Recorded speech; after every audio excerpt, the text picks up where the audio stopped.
On the way back from Lewis's funeral, my mom told me to start packing.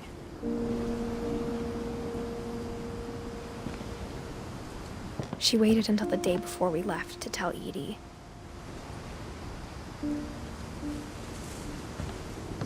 I'm not sure if she wanted to make it easier or harder.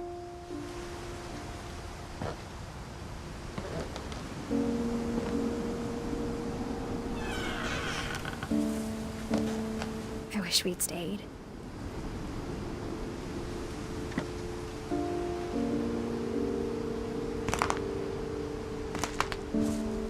But I understand why we left.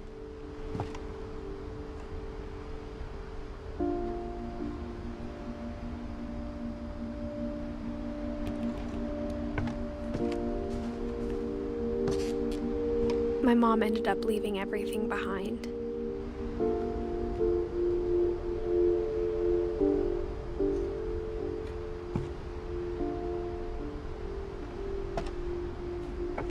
What happened that night had been coming for a long time.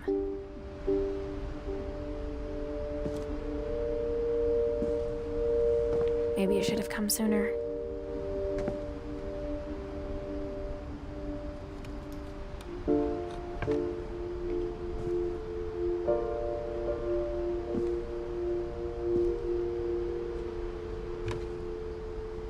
But it had to end one way or another. All that's left now is to tell you about that last night.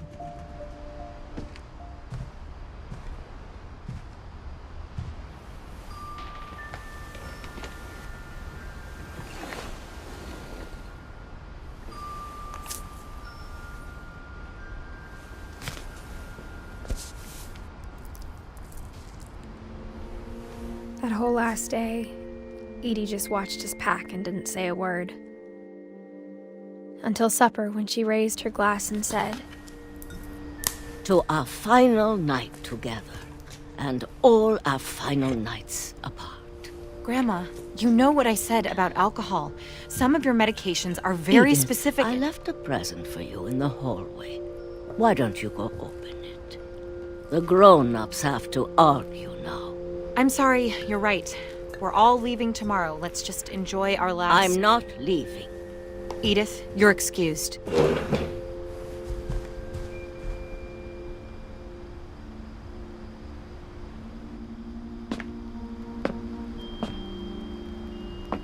the power had been shut off that morning, but Edie always had plenty of candles.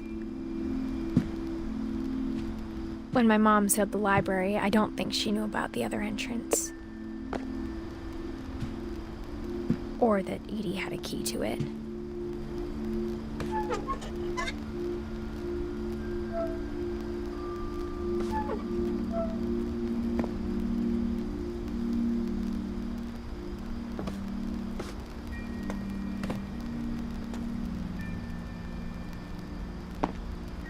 That thing you're afraid of isn't going to end when you leave the house.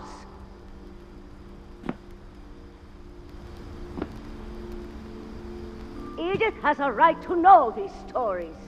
My children are dead because of your stories. I think it's best if Edith and I leave tonight.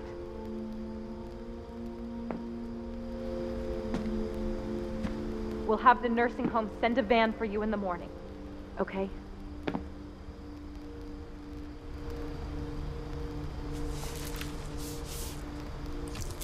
Dear Edith, there's so many stories I wish I could tell you, but there's only time for one.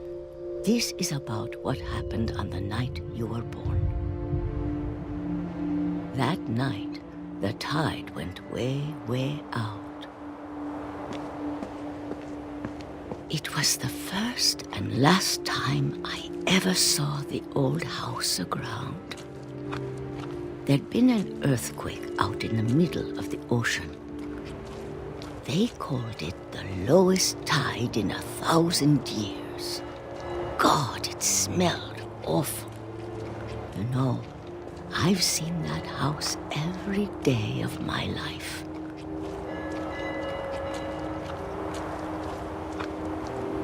But I never thought I'd go back to it.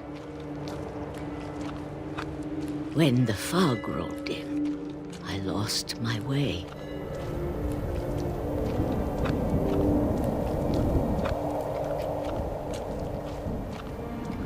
I got turned around.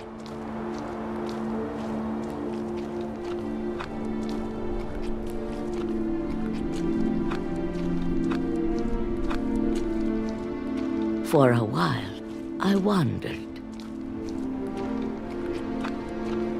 I started seeing things.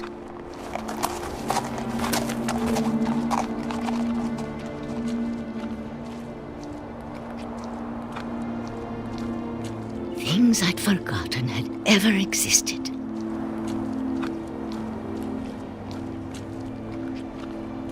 But when I saw them, they felt like old friends. That night, a lot of things came back to me. Or maybe I came back to them.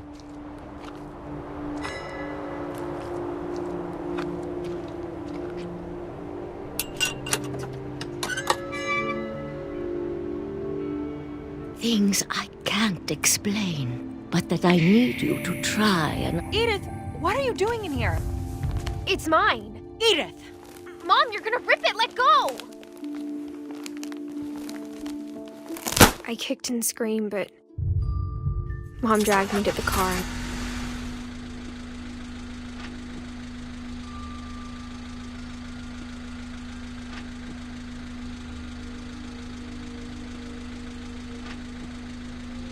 I never saw Great-Grandma Edie again. The next morning, the van came to pick her up, but she was already gone. After that, we moved around a lot.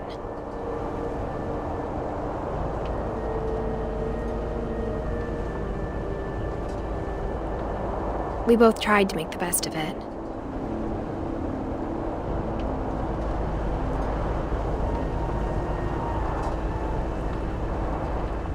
A few years went by.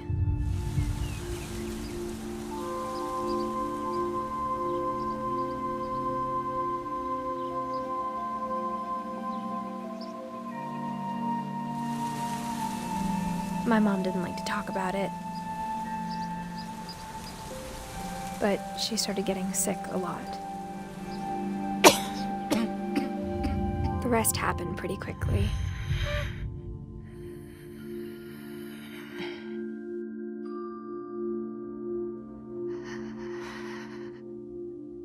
She got better for a while, and then she didn't.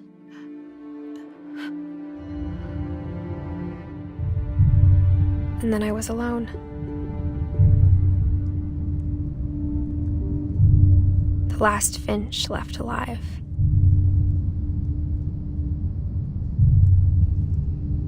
Until I found out about you. I'm still not sure what to tell you about all this. If we lived forever, maybe we'd have time to understand things.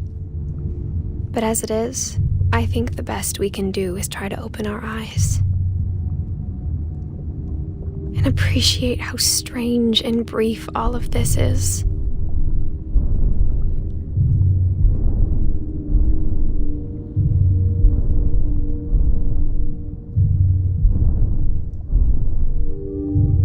This journal was supposed to be for you.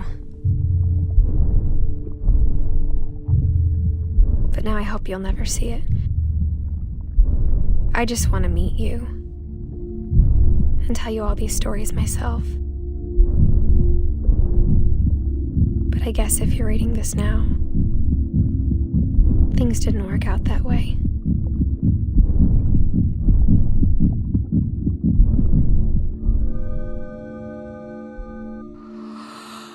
This is where your story begins. I'm sorry I won't be there to see it. It's a lot to ask, but I don't want you to be sad that I'm gone. I want you to be amazed that any of us ever had a chance to be here at all. Good luck.